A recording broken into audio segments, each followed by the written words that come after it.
এক করোনা ভাইরাসে বিশ্বের যে অবস্থা হয়েছে, আর আমি বলে দিই করোনা ভাইরাস কোনো মহামারী ছিল না, এটা কোনো মহামারী না, এরকম হয় না মহামারী।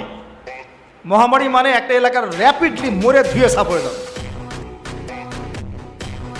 এটাকে বলা হয় মহামারী।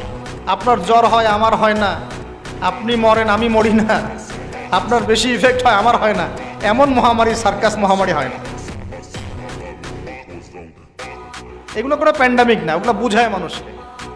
কি সেটা চায়না ভালো জানে, কি সেটা আমেরিকা ভালো জানে, আসলে এটা কি সেটা ইসরায়েল ভালো জানে।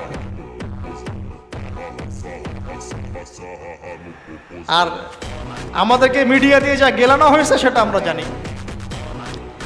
কারা কারা টিকা নিয়েছিলেন? সবাই তো টিকা নিয়েছেন মনে হয়। আচ্ছা, মাশাআল্লাহ, অনেক, ইনশাল্লাহ বহুত ফায়দা হবে।